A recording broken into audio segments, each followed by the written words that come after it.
ദൈവമക്കളെ, welcome back to the divine mercy chamber talks.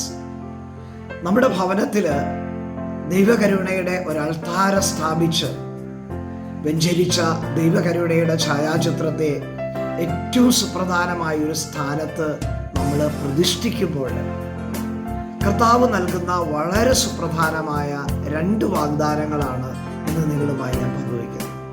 ഒന്ന്, കർത്താവ് പറയുകയാണ്, ആ പ്രദേശത്തെ മുഴുവൻ വളരെ പ്രത്യേകമായി ഞാൻ അനുഗ്രഹിക്കും എന്ന് പറഞ്ഞാൽ നമ്മുടെ വീടും പരിസരവും എല്ലാം കർത്താവിൻ്റെ പ്രത്യേകമായ അനുഗ്രഹം കൊണ്ട് നിറയും.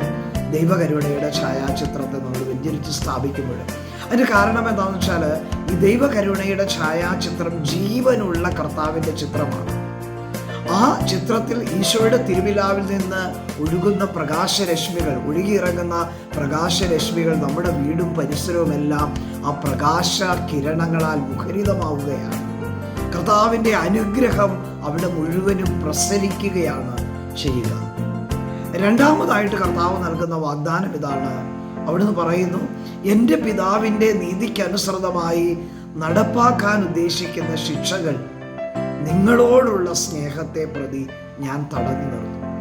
നമ്മുടെയൊക്കെ കഴിഞ്ഞകാല ജീവിതത്തിലെ പാപങ്ങളും തെറ്റുകളും വീഴ്ചകളും, കഴിഞ്ഞകാല തലമുറകളിലെ പാപത്തിൻ്റെ ഫലമായിട്ടുണ്ടായിട്ടുള്ള കടങ്ങളും, അതിൻ്റെ ഫലമായിട്ട് നമ്മുടെ കുടുംബത്തിലേക്ക് വ്യക്തികളിലേക്കൊക്കെ കടന്നു വരേണ്ട പലതരത്തിലുള്ള രോഗങ്ങൾ, തകർച്ചകൾ, മറ്റു പല വിധത്തിലുള്ള പ്രതിസന്ധികളെല്ലാം ദൈവകരുണയുടെ ഛായാചിത്രത്തെ നമ്മൾ വെഞ്ചരിച്ച് സ്ഥാപിക്കുന്നത് വഴി അവയെല്ലാം അകന്നു പോകും എന്ന് കർത്താവ് വാഗ്ദാനം ചെയ്യുകയാണ്.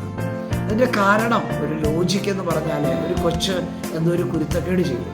അപ്പോൾ അപ്പൻ ഈ കുഞ്ഞിനെ തല്ലാനായിട്ട് വടിയെടുത്ത് നിൽക്കുക. കുഞ്ഞിന് മനസ്സിലായി തല്ലു നിൽക്കും. കുഞ്ഞ് വേഗം ചെന്ന് അപ്പൻ്റെ കാലയിലങ്ങ് കെട്ടിപ്പിടിക്കുക. പിന്നെ അപ്പന് കുഞ്ഞിനെ തല്ലാൻ പറ്റില്ല. ഇതുപോലെയാണ് ദൈവകരുണയുടെ ഛായാചിത്രം നമ്മുടെ കുടുംബത്തിൽ സ്ഥാപിച്ച് നമ്മൾ അങ്ങോട്ട് മാറുമ്പോഴും ഇങ്ങോട്ട് മാറുമ്പോഴൊക്കെ ആ കരുണയുടെ ചിത്രത്തെ ഒന്ന് വണങ്ങി നമ്മൾ കർത്താവിൻ്റെ കരുണയെ ആരാധിക്കാൻ തുടങ്ങുമ്പോൾ, കർത്താവിൻ്റെ കരുണയെ ശരണപ്പെടാൻ തുടങ്ങുമ്പോൾ അനേകം ശിക്ഷകളിൽ നിന്ന് നമ്മുടെ കുടുംബം വിടുതൽ പ്രാപിച്ച് വലിയ അനുഗ്രഹങ്ങൾ നമ്മുടെ കുടുംബത്തിൽ നിറയുന്നത് നമുക്ക് കാണാനായിട്ട് പറ്റും. അപ്പോൾ കർത്താവ് നിങ്ങളെ സമൃദ്ധമായി അനുഗ്രഹിക്കും.